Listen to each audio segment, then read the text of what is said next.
My name is Chelsea Guillen. I'm the Early Intervention Ombudsman, and I work out of the Early Intervention Training Program at the University of Illinois.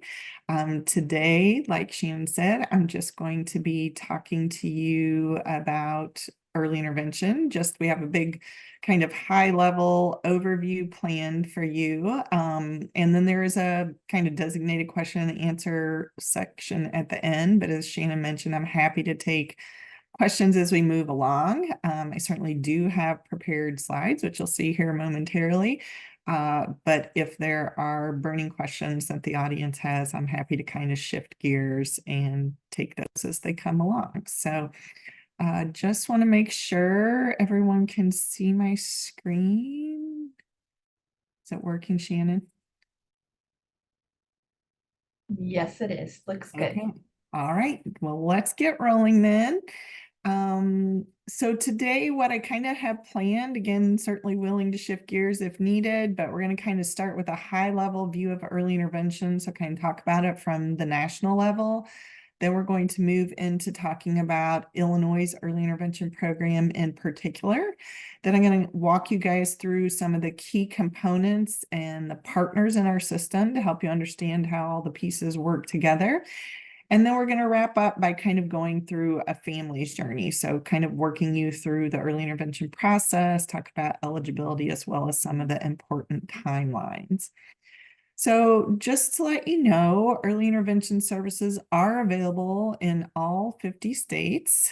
We also have programs in the District of Columbia, the Commonwealth of Puerto Rico, the 4 outlying areas of American Samoa, Guam, Commonwealth of the North Mariana Islands, as well as the Virgin Islands of the United States. So we're pretty much everywhere that's in or tangential to the United States. In 2021, there were 406,000 infants and toddlers that were served in early intervention, and that's 3.7% of the birth to age 2 population in the 50 states and the District of Columbia.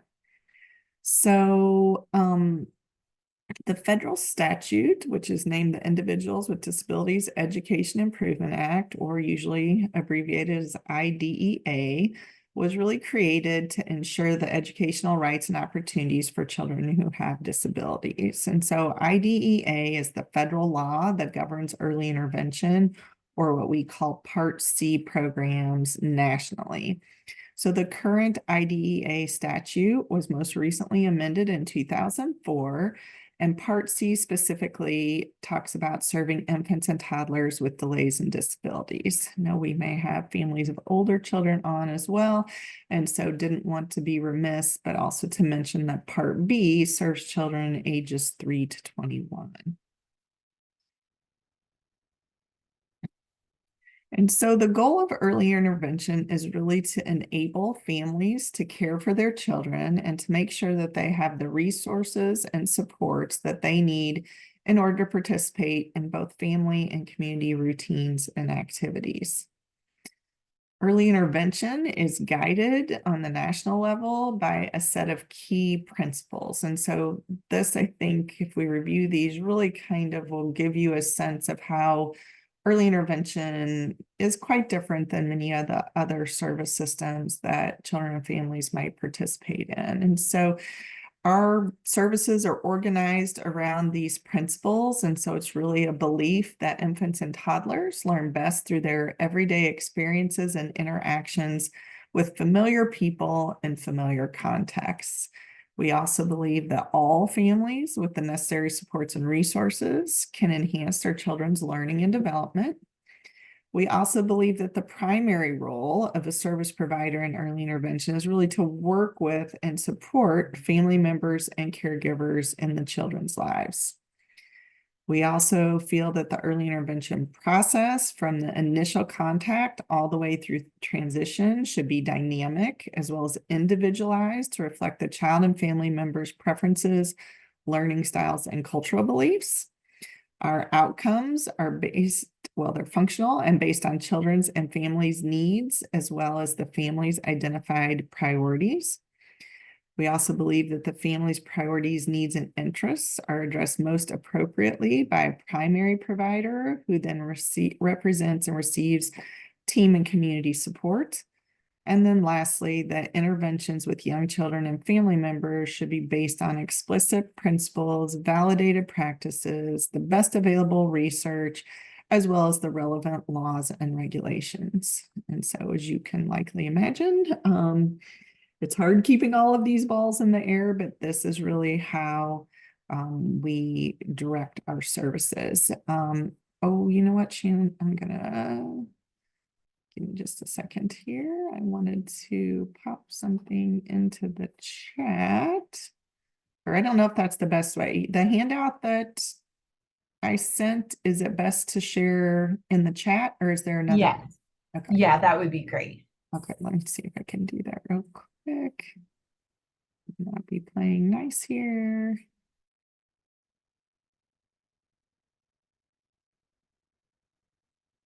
Sorry, just as I remembered that we had that, and I was going to reference it for people, but if they don't have it, that's probably not very helpful. Okay, did it come through on everybody's end?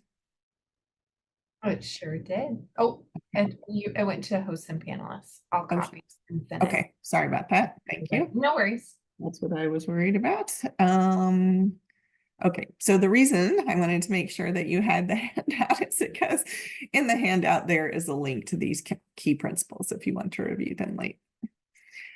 So research tells us that children learn best through participation in everyday routines and activities. And so because very young children are obviously dependent on their family, we really feel like their learning should occur with their family and or caregivers in a setting that's natural for them. And this is really what we call natural environments. These are defined as settings that are natural or typical for same-aged infants or toddlers without a disability. And they can include places like the home or community settings, such as a park or other places that the family likes to spend time in their community.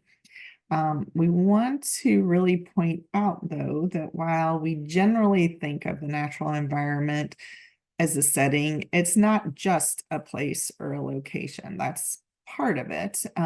Really, for it to be a natural setting, it's really this bolded part here, where it includes the people that the child typically spends time with doing the kinds of things that the child and family typically like doing. And so again, the child spending time with parents, siblings, grandparents, friends, childcare providers, other types of providers.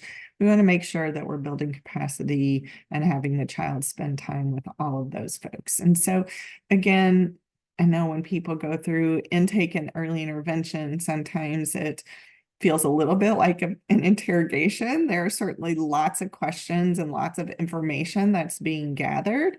But a piece of that, right, is really to help us understand the family's routines, who it is that the child spends time with, so that we can get a fuller picture of what supports and or resources might be useful for the child and the family. So early intervention is a developmental model, which differs from other service systems. So again, kind of you might contrast it to an educational model or a medical model. But when we say it's a developmental model, that really means we're focusing on supporting and enhancing the child's development. We think about this in particular to 5 domains, and you can see those here. So they're motor skills, social and emotional skills, self-help, or what some people call adaptive skills. We can address their cognitive skills as well as their communication skills. And so when we say it has a developmental focus, right, this means helping a child meet their developmental milestones and make progress towards kind of these 3 overarching child outcomes that are the focus of early intervention. So really helping children develop positive social relationships, helping them acquire knowledge and skills, and then taking appropriate action to meet their needs. All right. And so now we're going to talk a little bit more specifically about Illinois' early intervention program. And so, I'm getting a lag here, sorry about that. So annually in Illinois, we serve over 40,000 children and families in early intervention. We are one of the 7 largest systems in the nation, in terms of how many children and families we serve in a given year. Our system is organized around 25 system points of entry. And so in Illinois, we call those child and family connections. We have over 450 service coordinators employed in the system and a network of over 4,000 providers. There are a lot of variations from state to state in terms of how systems are organized. And so just wanted to point out that in Illinois, we have something called a dedicated model of service coordination, which means that's the only function the service coordinator serves on the team. There are other states that have something called a blended service coordinator model, where the service coordinator provides both service coordination as well as may provide a type of intervention on the team. Illinois also has what we call a vendor provider model, which means that people get, it's essentially a fee for service model. People get paid for the hours of service that they provide and bill for. So again, it's kind of more like, they're called payees. They're kind of more like contractors. And again, they just get paid for the individual services that they provide. And so some work independently. So say an individual physical therapist may have their own practice, or they could work for an organization. So just as an example, I used to run an early intervention program where we hired a variety of disciplines and then had multiple providers for each discipline. So again, they could be small or large payees. Right now, families can get services in person. They can get at what we call live video visits, or what people more commonly refer to it as telehealth, or they can actually get it in a hybrid manner, which would be a combination of the two. The format of services and supports are discussed and determined by each individual IFSP team, of course, with the family's input and consent. And so whether services are in person or virtual, as I mentioned before, they're really intended to be provided in a natural environment. So just wanted to highlight some key pieces, and hopefully you got this from the principles we read earlier, but regardless of how services are delivered, they really are meant to build on the child and family strengths. They are based on the functional outcomes that are in the child service plan. And regardless of approach, again, they should be delivered through a coaching approach that really focuses on building caregiver capacity. Again, we would want the services to be focused on learning opportunities that could be embedded into naturally occurring routines and activities. I think one thing I particularly wanted to emphasize, because this seems to be very confusing, both I'd say for providers as well as families, is that even when we're providing services via live video visits, there is not an expectation that a child's going to sit in front of a screen and attend for an extended period of time. And so again, the live video visits provide an opportunity for the interventionist to see what's going on with the family. And right, really the video visit obviously is targeted at the caregiver and really helping them modify routines or create strategies that can be embedded in their routines that really help facilitate the child's development.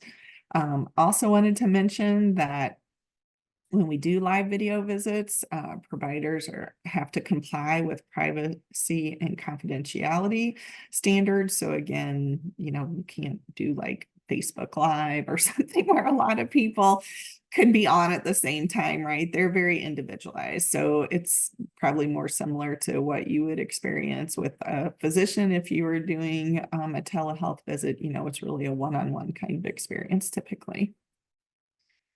So we talked about the national key principles, but of course, Illinois developed their own as well. And I think as you kind of look at these, you can see they pretty closely mirror those national principles.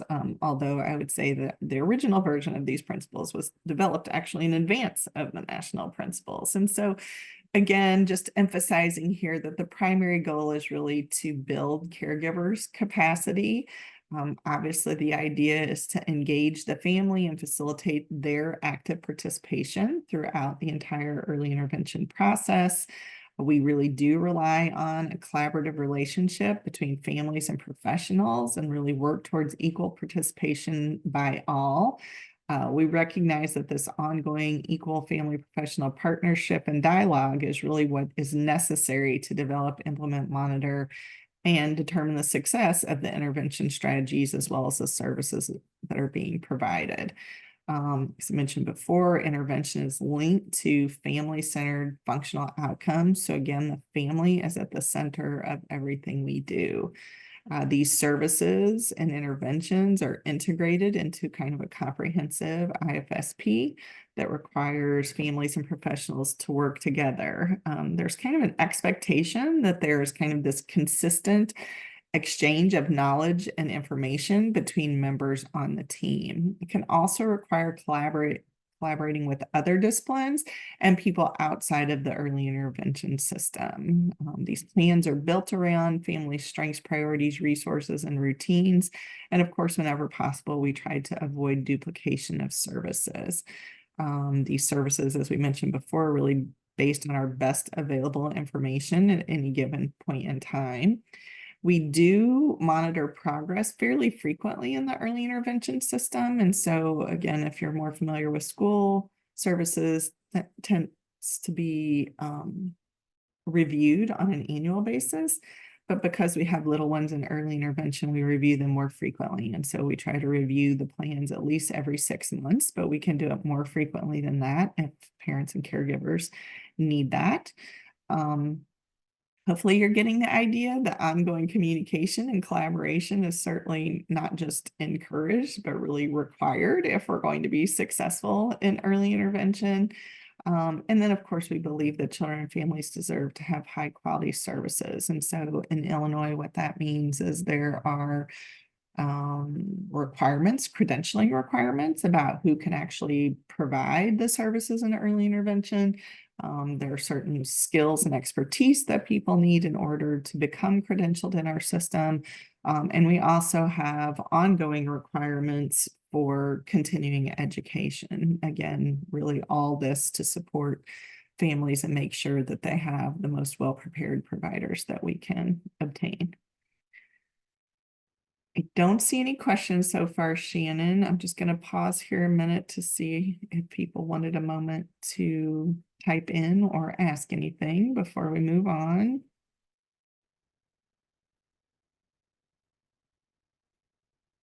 Doesn't look like it at the moment, but I'm keeping an eye on it. I'll Okay. flag it. I'll flag you for questions Okay. pop up. All right, sounds good. So now I'm going to switch into talking a little bit about how the early intervention system is made up. And so we're going to review some of the key components and partners in the Illinois early intervention system. So we're going to start by talking about the lead agency. Each state that has early intervention services must have a designated lead agency that provides leadership and oversight at the state level for the entire program. In Illinois, that's the Illinois Department of Human Services. You often see it abbreviated as IDHS, but that's who has been designated by the governor to be the lead agency for Illinois. Other state entities then contract with the IDHS to help carry out a variety of responsibilities within our system. They're certainly supervised, I guess, by the lead agency and are required to comply with the federal regulations for Part C. You can see that it's a multi-agency system that includes a working partnership with a variety of entities. So I'm just going to kind of walk you around this circle here. Again, this is, there's a link to this, which is actually an interactive graphic. So you guys can learn more about each of the pieces that's included in the handout. So I'm going to kind of start down here in the bottom right and talk about the regional system point of entry. Again, as we mentioned, those are called Child and Family Connections offices.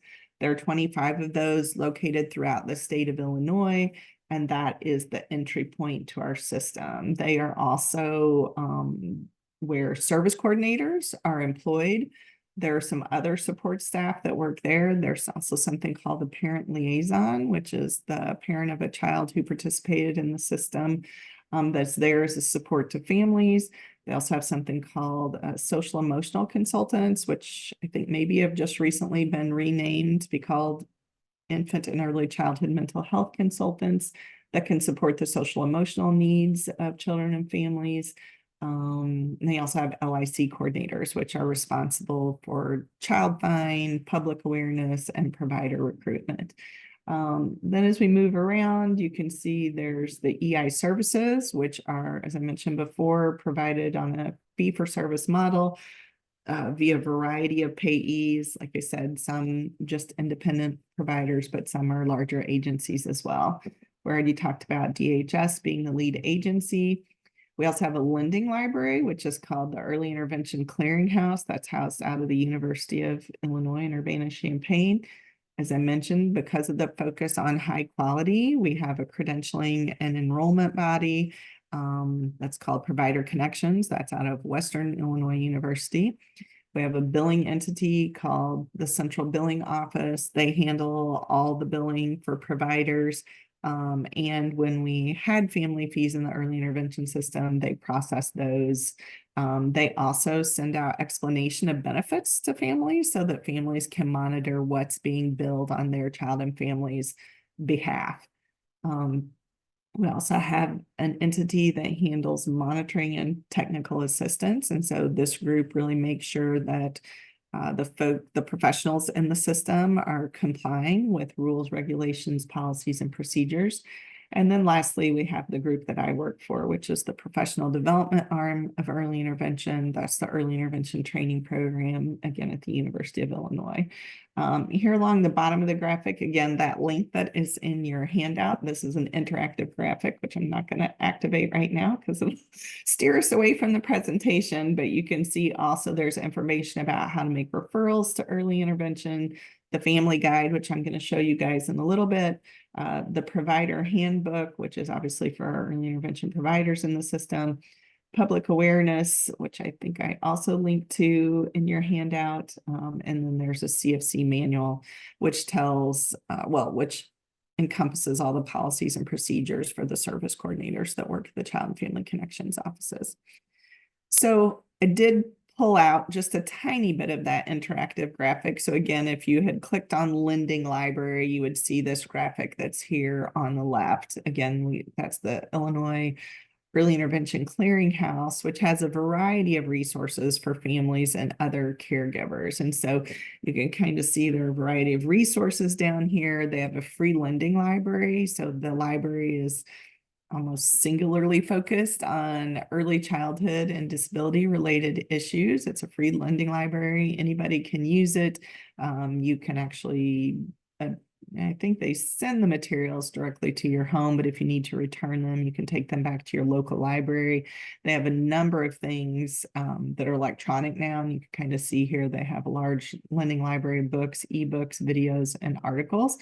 They also house the central directory. I'm not sure if that's something people are familiar with, but the central directory kind of has what's supposed to be a comprehensive listing of all the resources that might be helpful for a family that has a young child with a disability, kind of all in one place. So I'd encourage you to check that out. And then more recently, they've developed a technology loan program. So again, obviously when COVID hit, we had to switch a lot of our services from in-person to telehealth, but what quickly became apparent was that there are many families served in our system who did not have the technology resources in order to participate in those live video visits. And so the clearinghouse was able to get a large loan to purchase equipment that can be borrowed by families in early intervention so that they can participate in live video visits if they're interested. Here on the right of this slide, I just kind of gave you a quick screenshot of what the clearinghouse's website looks like. What you can see at the top is actually the page is available in a variety of languages. We use some of our rescue plan dollars to translate as many of the materials as possible into a variety of languages. So that's kind of nice. You can see they have things like tip sheets. There's a newsletter that goes out on a quarterly basis. They've also started doing a blog. They kind of have a did you know? So kind of upcoming events place. And then it's really where we steer families for updates on the early intervention system. So it's really the clearinghouse that's charged with communication with the families of the children in the system that are being served. So again, if I just reference our COVID period, right, that's where we would post all the information that families needed as things changed, right? When we were able to go back into homes and as rules and regulations were changing due to emergency health needs, that's where families could get their information. So in addition to CFC staff, early interventionists also partner with families. There are actually 16 primary services available. And of course, which services an individual child and family receives are dependent on the needs, priorities, and the outcomes that are established for each families. You guys probably already know, but some examples of the services available include service coordination, developmental therapy, occupational therapy, physical therapy, speech therapy. We also have something called health consultation. Families can access nutrition services, psych and social work services, as well as vision services.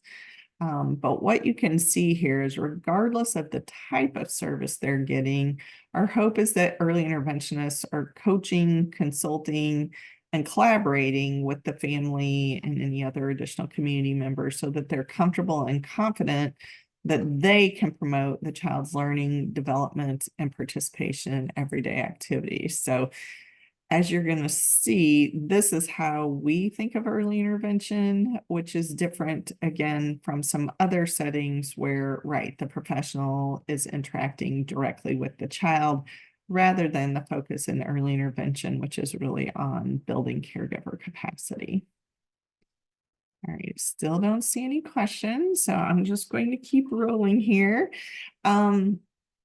So what I'm going to do next is really walk you through the steps of the early intervention process. And so as you can see here, the referral is the first step in the family's journey, and that is to occur within 7 days of a potentially eligible child being identified by a referral source. And so for children under 3, referrals are made again to the Child and Family Connections office that serves the area where the family lives. And so you can kind of see there's a map that breaks up the 25 CFCs across the state of Illinois. Again, if a family calls the wrong office, that's okay. The Child and Family Connections office will help them get to the right one. So if the person then is between the ages of 3 and 21, then they would be referred to their local education agency, or what is more commonly called their local school district. Because child find or getting services to potentially eligible children is so important at an early age, we have something that we call primary referral sources. And so any community member can refer a family to early intervention, but some primary referral sources have particular obligations. So when we talk about primary referral sources, we really think about folks who should be around infants and toddlers who may have delays or disabilities. So again, if the child was born in a hospital, if they see their physician for well child visits, it could be other medical staff as well. Anyone who comes across that child and potentially identifies a need, there's an expectation that they're referring. As you can imagine, then that includes childcare providers. Certainly family members can self-refer. If a parent calls the school and their child's an infant and toddler, right, there's an expectation that the school will also send them along to early intervention. And so, as I mentioned, there are particular responsibilities for these primary referral sources. So they are mandated by law to refer children as soon as possible, but no more than 7 calendar days after they've identified a child that is potentially eligible. I think one important piece here is that the referral part is mandatory. However, participation by an individual family is voluntary. There's one exception to this. Children who are in DCFS care, right? If they get referred, then the family does need to follow through with that referral. But for all other families, participation in the system is voluntary. So I bring this up because in my former role, I worked for an agency, and we would often do developmental screenings in childcare settings. And so before I would go into screen, we would ask families to sign a consent for the screening, because again, as a primary referral source, which is what I was, if I identified a child as having delayed development, I was obligated to refer them. Again, the family could always turn down the referral when the Child and Family Connections office called them, but I wanted to uphold my responsibilities of primary referral source. And I also didn't want families to not know that I was going to make a referral if a need was identified. And so again, depending on, what kind of setting you work in or your role, it's important to understand your responsibilities here. So the next step on this journey is intake. And so within 2 days of receiving a referral, the service coordinator needs to contact the family to schedule an intake visit with them. And the intake visit is really the initial visit where the family learns more about the early intervention system. And it's also where a family assessment takes place. And so again, this is really the time where we can explain to the family what the early intervention system is like, and the family shares a lot of information with us so we better understand what it is they're looking for. To the best of our ability, the intake is scheduled at a convenient time and location for the family. If the family consents then during this process to evaluations and assessments, those get coordinated by the service coordinator based on the identified needs and areas of concern. Information will then be gathered from that next step there, the multidisciplinary evaluation assessment, which helps us determine eligibility. So we'll talk about that here in a minute. I mentioned that I would go back to the family guide. Again, this is something that's along the bottom of that interactive graphic that I showed you there. This guide for families is really a great resource that is usually shared with families at that initial intake visit. Throughout the guide, really walks the family through the early intervention process, the timelines, provides a variety of acronyms, definitions, and it also introduces families to their rights. I put a link for that in the handout as well. The next step then in the journey is eligibility determination. And this is going to look different, well, likely to look different in each state. Each state can kind of define how children are eligible for their system. And so determining eligibility is a team process, and the team must include at least 2 disciplines. So it's always intended to be a multidisciplinary team. Eligibility determination then includes at least those 2 folks that did evaluation assessments, the service coordinator, and of course the family. The eligibility determination involves the team reviewing all the information that they've received about the child to determine if the child meets any of these eligibility criteria. Again, these are defined by each state. Illinois' criteria, as you can see here, is a 30% or greater delay, which puts us in the moderate eligibility category, which just means there are some that are more open than us and some that are more restrictive than us. So there are 3 paths to eligibility in Illinois' early intervention system. The first one you can see here. Oh, I just realized my graphics are out of order. So the child may have a physical or mental condition, or what's more commonly called a diagnosis, that typically results and a high probability of developmental delay. So there are a variety of things that we know that can lead to developmental delays. We've included just one example here as a diagnosis of Down syndrome. The second way children can become eligible for the system is if they demonstrate a 30% or greater delay in any one of those 5 areas of development. And that, again, needs to be confirmed, like I said, by at least 2 disciplines, which we referred to as a multidisciplinary team. The third way that children can become eligible for the system in Illinois is that they could be determined to be at risk. And so we have a list of potential risk factors, and children would need to have 3 of those risk factors present, identified, and documented in order to become eligible this way.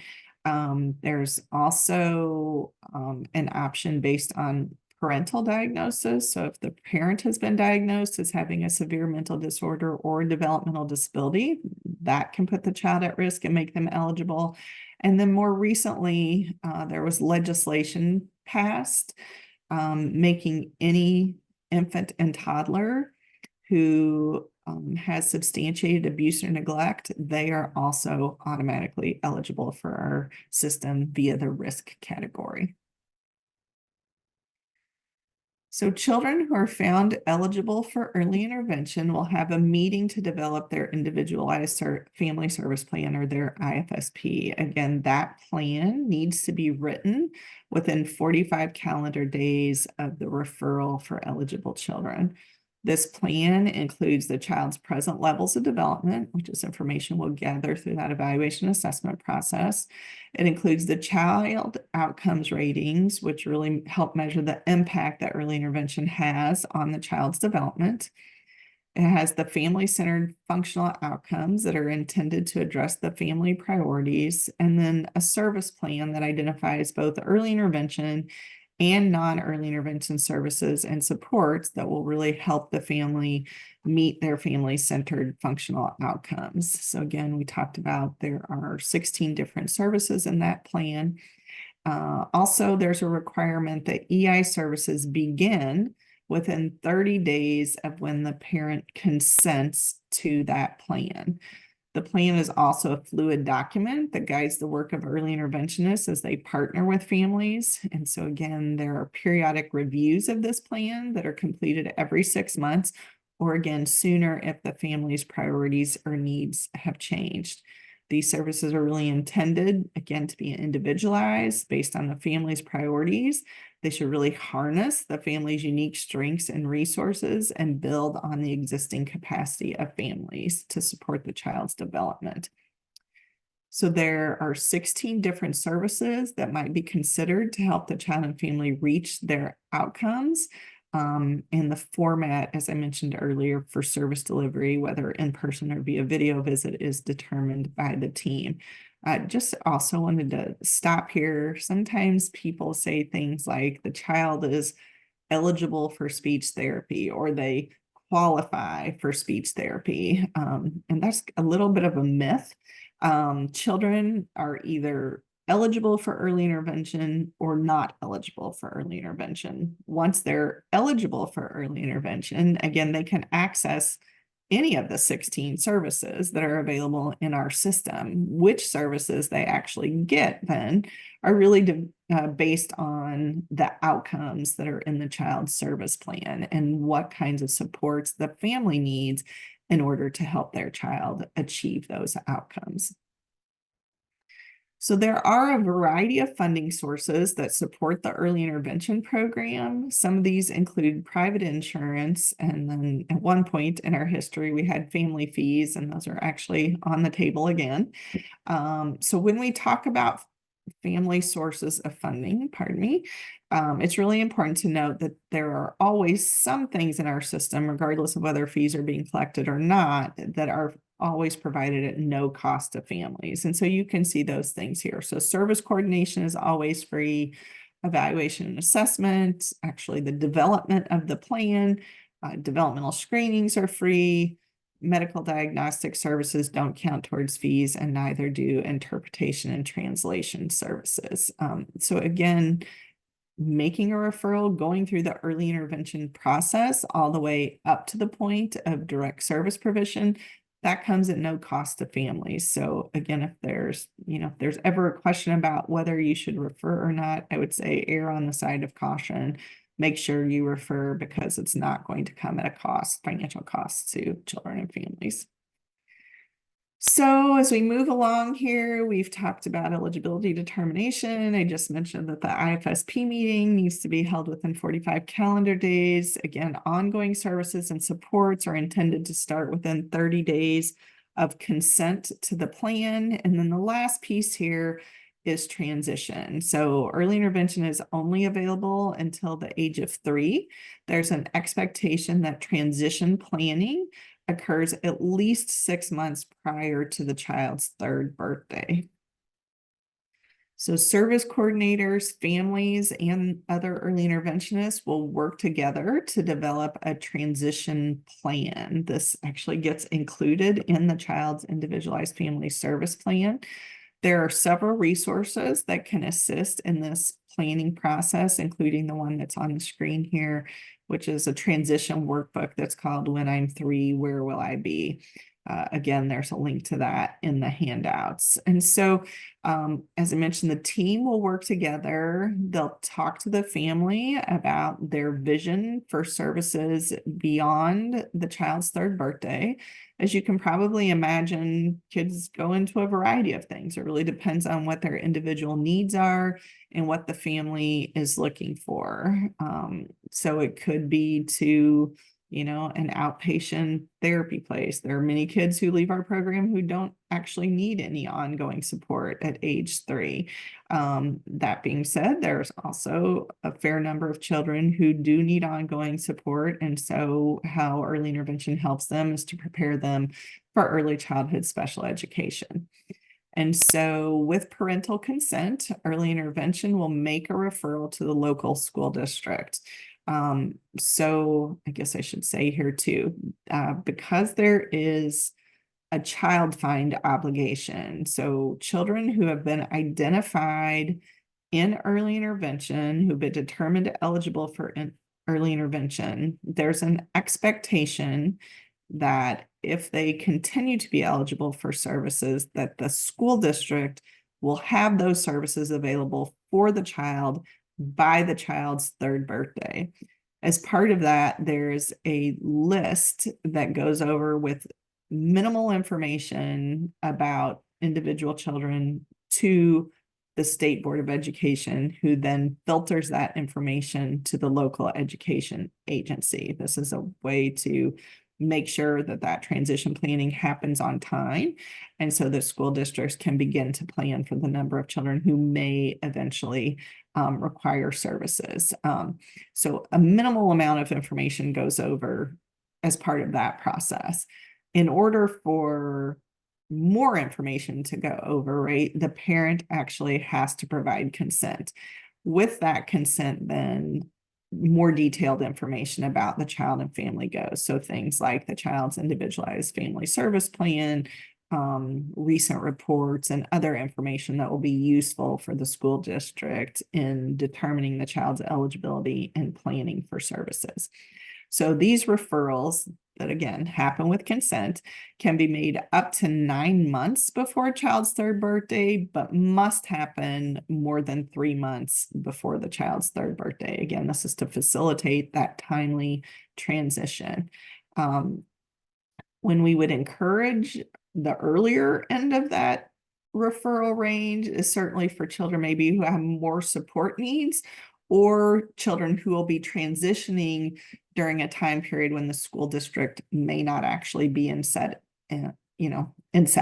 And so again, it's really important to remember that there's the 6-month period, and we want it done during that time period so that things can be in place and the family can experience a seamless transition from early intervention to whatever comes next. Another piece of legislation that was passed not too long ago actually extended the amount of time children can receive EI services. And so for children who have birthdays between May 1st and August 31st, they have the option to participate in extended EI services, meaning that early intervention can continue past the child's third birthday during the summer months that would occur prior to the start of the next school year. So probably as folks on this webinar are familiar, right? Many school districts don't have an option that covers the entire summer. We had many parents who were concerned, right, that their child would age out of early intervention, may or may not get extended school year, and then go for a period of time with no services before services started again in the fall. And so this extended services option is really meant to bridge that gap for the kids who typically had the hardest time getting services before the next school year started. Still not seeing any questions, so I'm just gonna keep rolling. So let me know. As a piece of this, we wanted to make sure that people were aware of the rights that families have in early intervention. We've kind of gone through some of them, but I want to hit them real quickly here. Service coordinators do review these rights with families when they enter the system. They're also reviewed annually, and then again, they should be reviewed anytime proposed changes to the service plan occur. We have many families who say, I don't think I ever was told my rights, and they may not have been. They should have been, certainly. But I also know from my own participation in the early intervention system that those initial visits, certainly that intake period, there's a lot of information that's both given to and reviewed with families. And honestly, it can be pretty overwhelming. And so again, this is why we ask that service coordinators review it again annually. And then of course, anytime a change is being made to the plan, because we do want families to know the rights and what protections are available to them. So again, we've talked about the first one, that they do have the right to a multidisciplinary evaluation assessment. So again, you just shouldn't have just one person who comes to do that.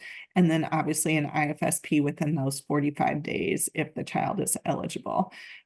If the child's eligible, then you have the right to all the services that are listed in that plan. Again, it can be from service coordination only all the way up to the full 16 that we have in our system.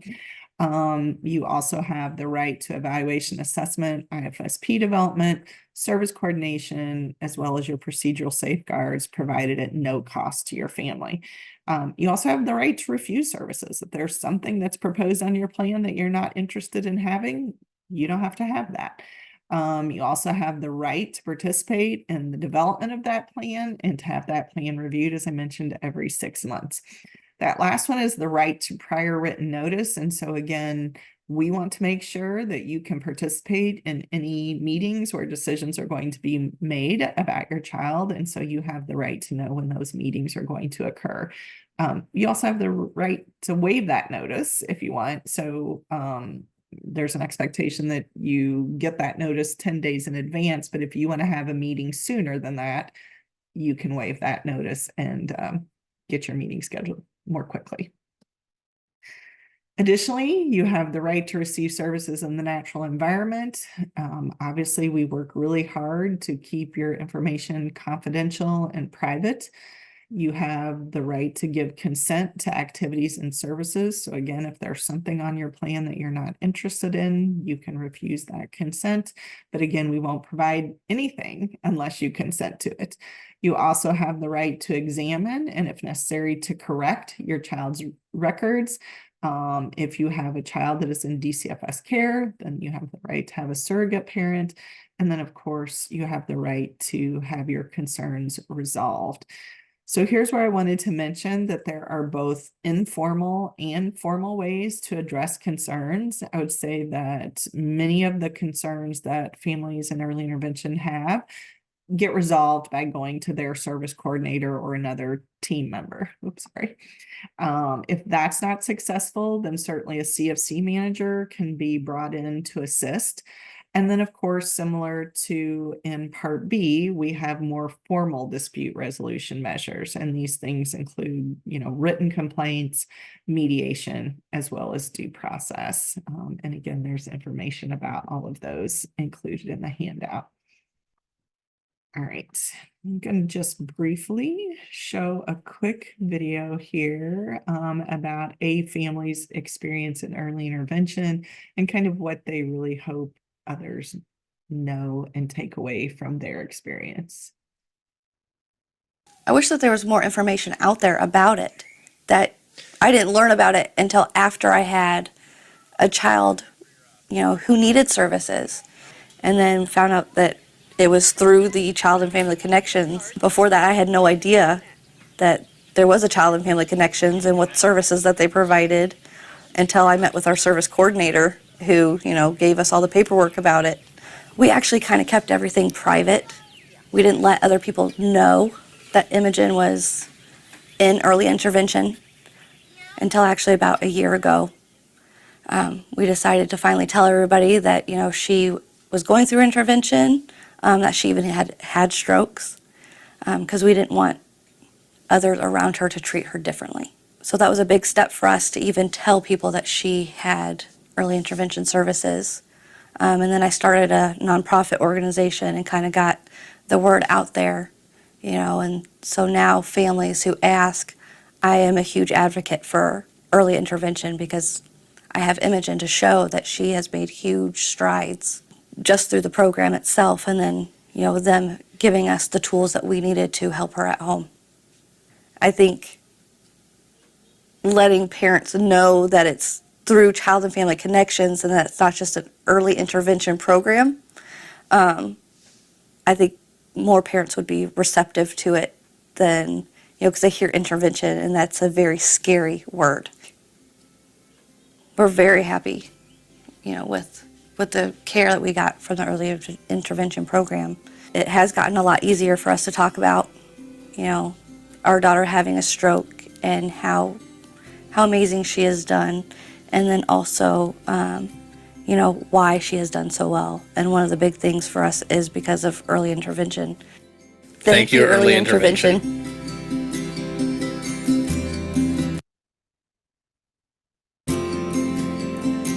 All right, so I think that's the end of what I had to share. Just going to stop here and see if people have questions.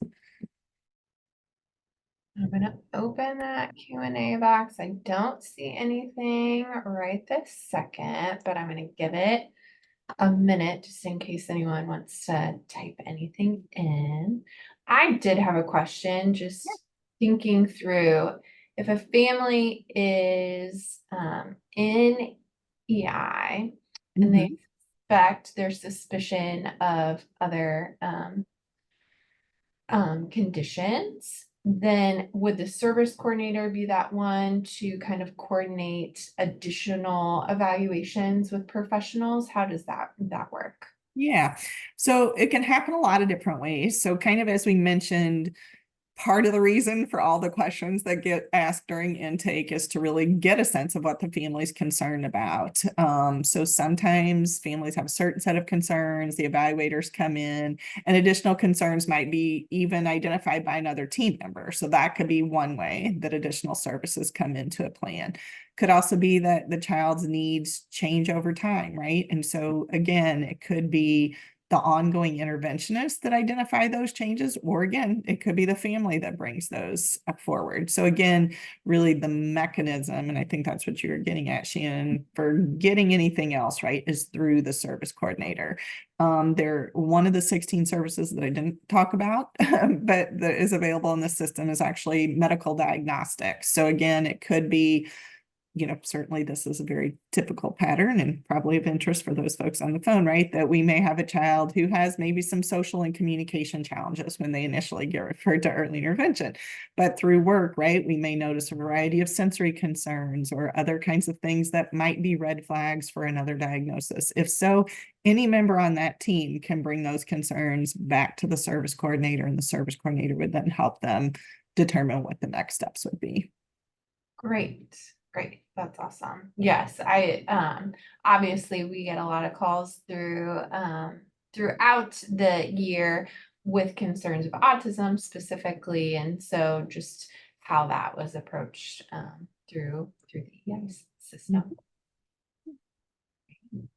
And it doesn't look like anyone else had any other questions. So thank you so much for your presentation and sharing all this information, and the handout too, which with all the links. It's great. You're very welcome. And so I just wanted to, just highlight a couple of things. I think all the things that were in the presentation have been hyperlinked there.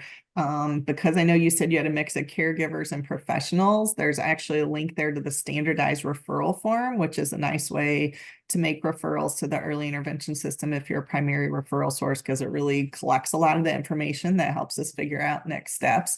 We did include the family rights book. There's also a flyer that could be useful, particularly now because the system's experiencing a fair number of service delays. And so there's an early intervention timelines and rights document that could be helpful for caregivers.